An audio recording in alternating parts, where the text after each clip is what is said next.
This is Kyle Swafford, and my presentation is on health disparity with a lack of health insurance in Tennessee. Introduction: major detriment, both nationally and locally, is a lack of health insurance. This is an unfortunate outcome with the specific struggle our region predominantly faces, mostly in a rural setting, and most people do not have access to health insurance. So the importance, exploring this topic is going to provide information that is going to be a catalyst for change by seeking the amount of individuals without health insurance and discussing potential avenues for change. Understanding the disparities within our region is just as important as aspiring healthcare professionals as it is for anyone else who's studying different ways to fix this topic. So knowing the issues that our community faces is imperative in providing effective care not only for us, but also for fixing these issues.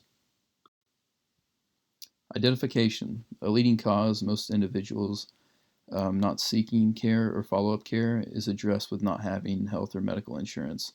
So understanding the issue behind this will help us give insight with fixing this disparity. Um, they also find that prolonging care can turn more acute illnesses into chronic lifelong obstacles. So patients who have are, transitioning into type 2 diabetes or pre-diabetes, and they end up not wanting to seek care because they don't have access to proper health insurance. This ends up putting them at higher risk for developing chronic diseases, whether it be diabetic neuropathy or various other comorbidities. I found this source, the CDC. People who live in rural areas of the United States are more likely than urban residents to die prematurely from all of the 5 leading causes of death: heart disease, cancer, unintentional injury, chronic lower respiratory disease, and stroke. So, some actions to alleviate these problems. Given where we live, which is a mostly rural area, a fix that is used more nationwide is telehealth. This practice of care is centered around the use of technology, whether it's video calling or voice calling, the physician and end up uploading a picture into an online portfolio. In conjunction, our local surrounding universities also could implement this form of telehealth, and this would provide medical students and nursing students as well with experience to give back to the community, as long as helping those without insurance, and also giving, I would say giving, but building a rapport with our surrounding community, letting us know that your local universities are not only looking to help the students within their student body and their families, but also help the surrounding communities with clinics, so to speak. I found this quote from Gadising. In an effort to mitigate the state's health disparities, the Medical University of South Carolina provides 77 telehealth services to more than 200 sites in 27 South Carolina counties, and MUSC's aggregate number of annual telehealth interactions has grown from 1,078 in 2013 to more than 235,000 in 2017. 78% of its telehealth sites are in completely or partially medically underdeserved regions. So, what MUSC has done is something that I felt like this could also be something that, whether it's UTK or ETSU, could kind of adopt in the near future, something to help out the surrounding communities, whether it's up in Johnson City. I know that they do a lot of RAM clinics up there to help out. I believe it's Gray County, and I think this is another practice that maybe we could adopt at our facility in Sevierville. Continuing on with alleviating the issues, another common action that can help is having student-ran clinics, as said earlier. Unfortunately, this is also limited because technology, again, we would just be able to check blood pressure, blood glucose, simple head-to-toe assessments, and get a health and physical, or a history and physical. Again, the only downside is that we wouldn't have much to rely on with technology. It would just be your basic run-of-the-mill sigma manometer, blood glucose monitoring. So while it's important, that's kind of one of the downsides is not having a good amount of technology. But this will provide students with experience, the community with reliable information, and for both parties, it'll be very cost effective. This could be an important tool that would help rural communities who struggle with healthcare insurance and may provide a form of tertiary prevention to individuals who suffer from chronic illnesses. And I put here that ETSU has done a RAM clinic, and this is again something that I've been to. I think it was last year when they were helping out the local people of Gray and in Johnson City. And we had people come up and we would perform blood glucose checks on them. We would perform blood pressure checks, get a simple health and a history and physical. Um, the med students and the nursing students would also alternate doing simple head to toe assessments, whether it's checking their perola or their cranial nerves or some generic muscle skeletal functioning. And not only did the students seem to enjoy it, I know I enjoyed it. It was exposure. It was a really good experience. But the people who were willing to come up and allow us to practice our skills and potentially give them some advice, I felt like it was very beneficial for both parties. First form of article support. This is by a Samantha Artiga and Anthony DeMacco. Their articles, they're authors from the Kaiser Family Foundation. They describe that uninsured rates for people living in the South.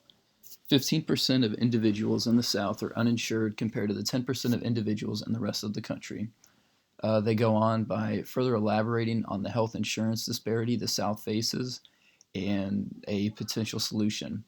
Because most states not implementing the Medicaid expansion are concentrated in the South, uninsured Southerners are more likely to fall into the coverage gap and less likely to be eligible for Medicaid compared to the uninsured in the rest of the country.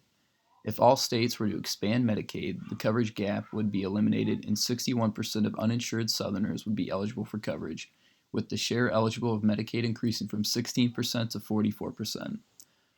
They discussed the with a potential change to insurance plans, the states in the South may still struggle with these finding insurance initially, but once this insurance plan goes into effect, um, their hope would be that there would be more coverage centered around them.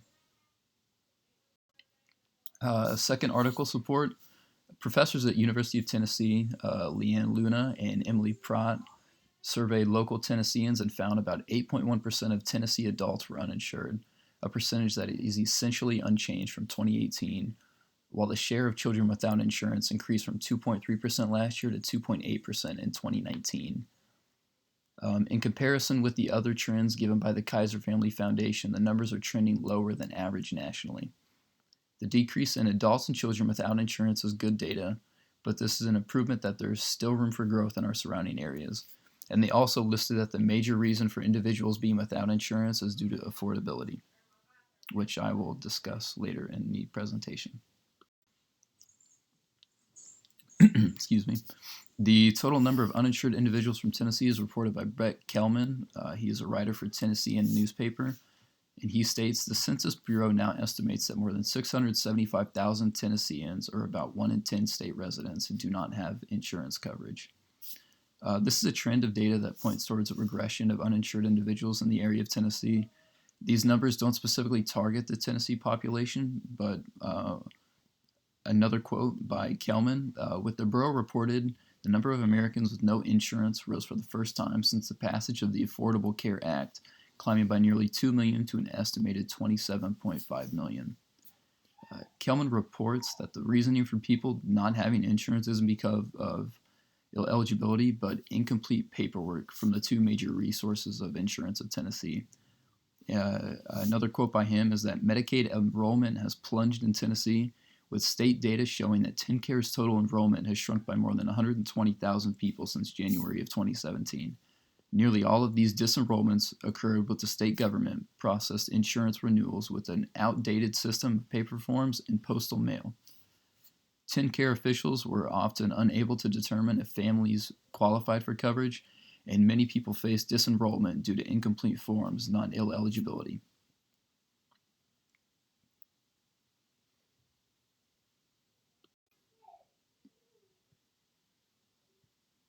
My action plan.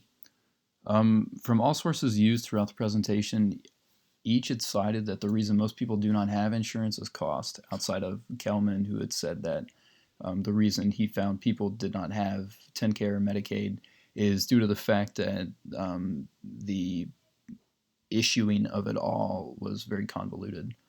The first plan in addressing change would be to involve the local government presenting factual information of the amount of Tennesseans without insurance and show the trend of data. The next step would be to present the cost of healthcare in Tennessee, which for a family is anywhere from $154 to $432 monthly. And the premiums that I had found on TNGov, they were ranging from, I think, the three big ones: Blue Cross, Blue Shield, Cigna, and then I think it was Cigna Plus. Including the local government and state in either reducing the insurance costs if combined income is lower than average income in Tennessee. So I think that if going to my local or my state government and I present to him, 2018 was our worst year for insurance, and it's slightly improved, but we're still in a huge decline.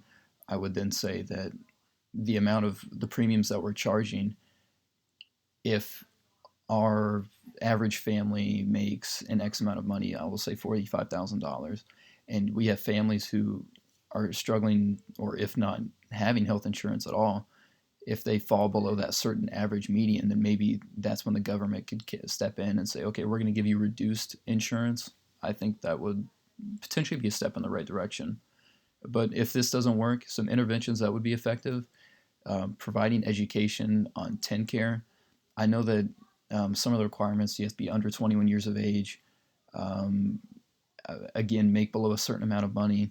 So educate them on how you would apply the, I guess, rules and regulations to be able to apply. The use of good RX, discounted prescriptions. You do not need insurance for this. Using free clinics ran by students. Some, I know our local medical school in Johnson City does this a lot. They help out. They run the clinic. The nursing students help with the clinic. Current resources that are in place for individuals who are without insurance or the above stated interventions, they mostly revolve around discounted or free services for those who are without insurance and needing government financial assistance. Technology that would be appropriate for this would be to monitor the use of discounted prescriptions, services, or clinics and invest heavily into improving these resources for future families. So knowing how many individuals who go through a CVS or a Walgreens or your local pharmacy, if any of them use GoodRx, or if you're noticing that your trend of people who are going to free clinics are increasing, then I think this is something that we could eventually work on and fund a little bit more and track the data and see where it takes us from there. Oh, one thing that I did not write down, but also CVS and Walgreens are really good alternatives too, because they have a lot of minute clinics, I think is what Walgreens terms theirs as, and you go in there, and I know that they give free flu shots. I do not know if that is with or without insurance, though. Just a side note. In conclusion, the access to healthcare and insurance correlates. Those who are uninsured typically will seek Medicare, or I'm sorry, those who are insured typically will seek Medicare, medical care when needed. With Tennessee having one of the worst rates of uninsured people, it should be our highest priority moving on to seek change and also educate individuals on some alternatives if insurance is not affordable for them. These are my references, and that would be it. Thank you.